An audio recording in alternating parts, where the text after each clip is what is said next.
During the period of the pandemic, the church at Blaenconnin has been very busy preparing, recording, producing and uploading meditations for every Sunday, high day and holy day. In total, over 80 videos without losing one Sunday. If you want to view them, they're available on Facebook and YouTube. A number of people have asked if it would be possible to have a bilingual meditation. Well, of course, anything is possible because they have listened, but they want to share.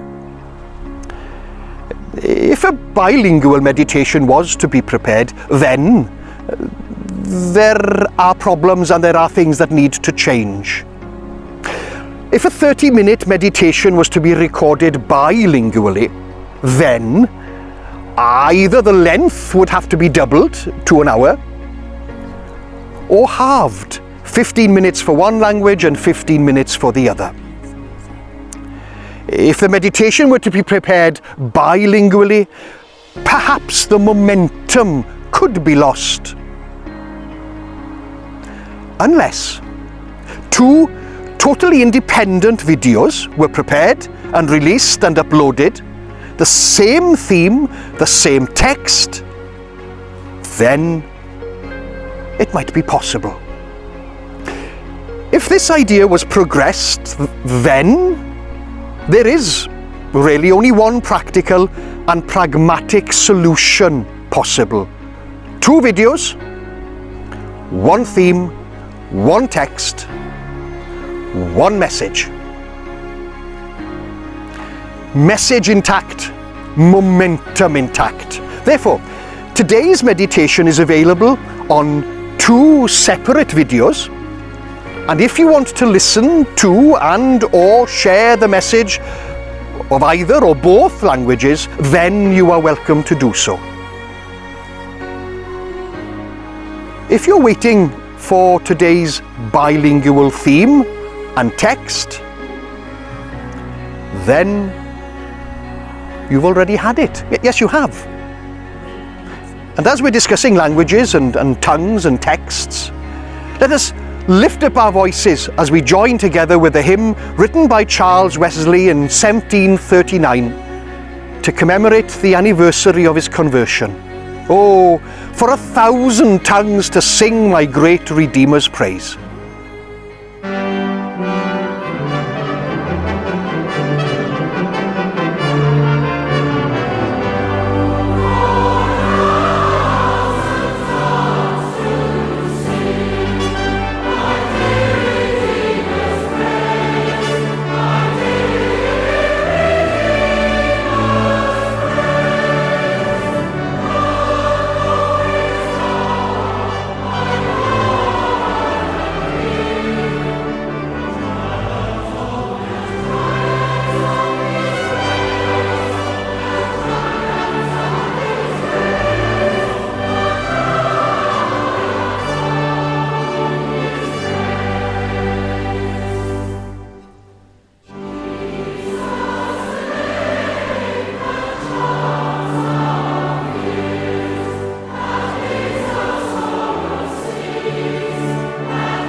If you've been listening attentively to the first few minutes of our meditation, then you will have already discovered today's theme. If. If. Let us begin by asking a question. How many times does the word if appear in the Bible? 414? 892? 1595? Remarkably, the answer is 1595.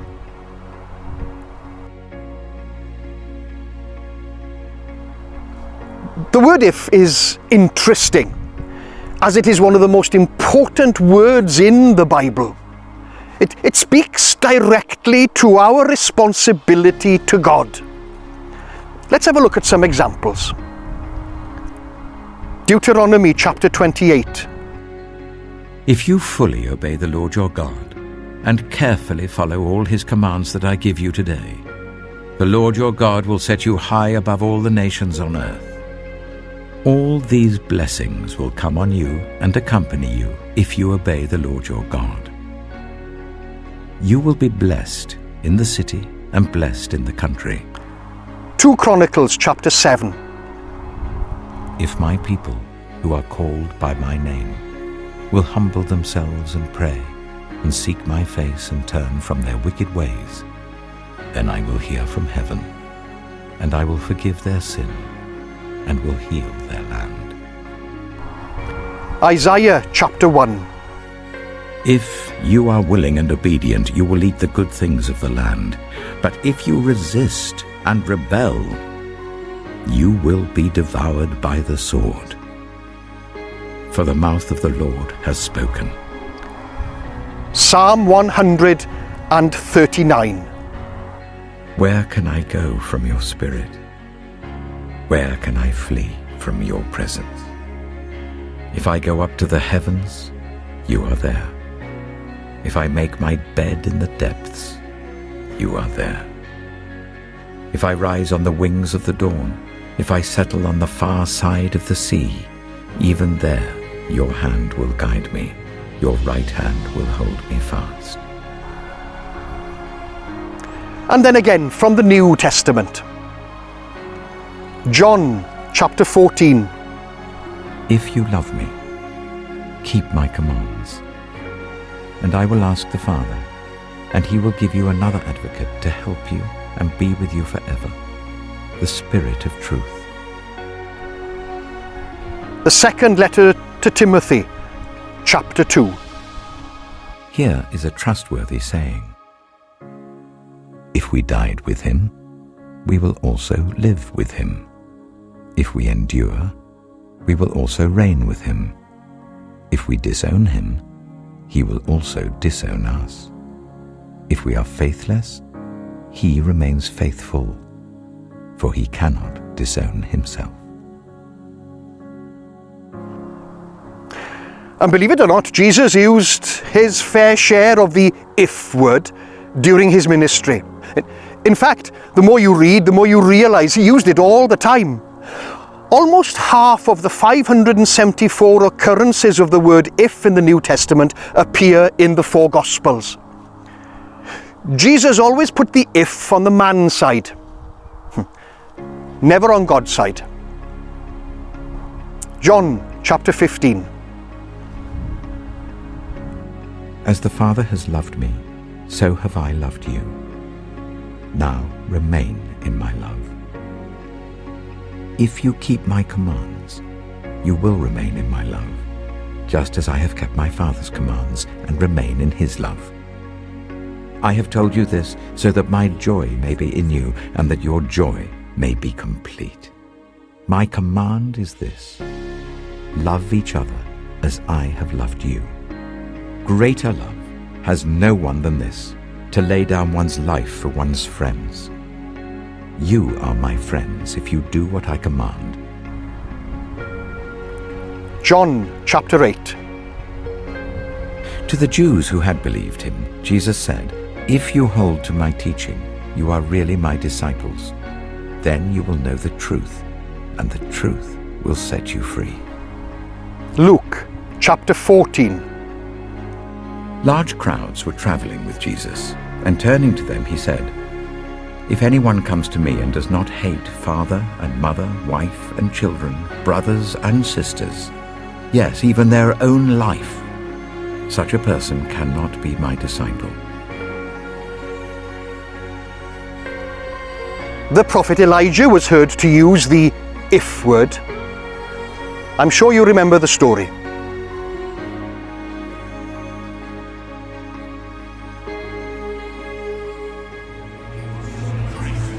If the Lord is God, worship him. But if Baal is God, worship him. I am the only prophet of the Lord who is left. But Baal has 450 prophets.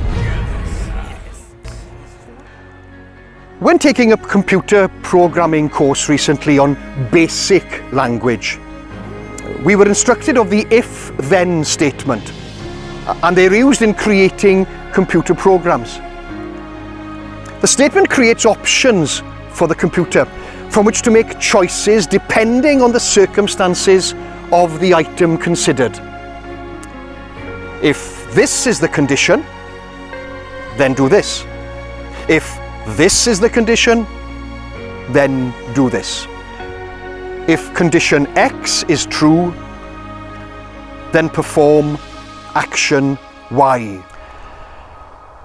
A conditional statement, the if-then statement, is a statement with a hypothesis followed by a conclusion. The hypothesis is first, the if part of the conditional statement. The conclusion is the second, the then part of a conditional statement. The conclusion is the result of a hypothesis. Keep in mind that conditional statements might not always be written as if-then statements. Here are a few examples. Statement 1. If you work overtime, then you'll be paid time and a half. Statement 2. If 2 divides evenly into x, then x is an even number.